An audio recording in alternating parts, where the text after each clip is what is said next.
Sabe vostede a que hora debe regar as plantas de fiestras e balcóns ou cando tirar o lixo? Son normas recollidas nas ordenanzas de moitos concellos para garantir unha boa convivencia, pero que non sempre coñecemos. Esta acción no Carballiño podería conlevar multas de ata 750 euros. Segundo a ordenanza de boas prácticas veciñais, as plantas cara a vía pública non se poden regar antes das 11 da noite.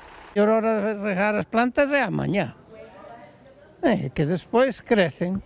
Se as regas da noite, queda cosa fría da toda a noite. Que ter moito cuidado, claro, sobre todo se ter destas que colgan para baixo, que poderlle chegar a agua para baixo, sí. Tampouco se poden sacudir alfombras ou outro tipo de roupa dende fiestras ou balcóns, nin tendela cara a vía pública. Sí, no sabía. Yo tengo poco tiempo aquí, pero sí lo hago, porque me gusta que el sol le dé a la ropa. A mesma normativa proíbe dar de comer a pombas e outros paxaros. É normal, encima con a plaga que tenemos aquí. Eu os outros días dinlle un churro do café. Prohibido tamén cuspir na rúa, gravar as árbores ou tirar o lixo polo día.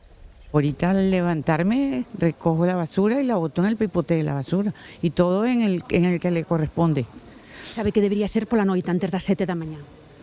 ¿Ah, sí? Pues no sabía.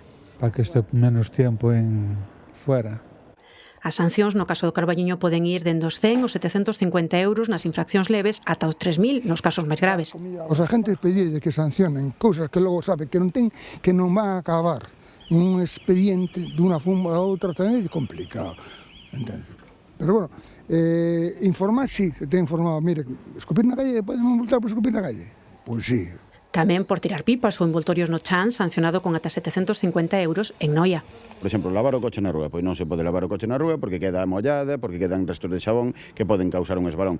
Non se pode, por exemplo, algo que é moi curioso, partir leña, está prohibido na vía pública, está recollido tamén esa cuestión en concreto, regar as plantas, sacudir alfombras. Ou xogar nos parques pola noite, ordenanzas que se repiten con variacións e diferentes sancións dependendo dos concellos e que buscan mellorar a convivencia entre os veciños.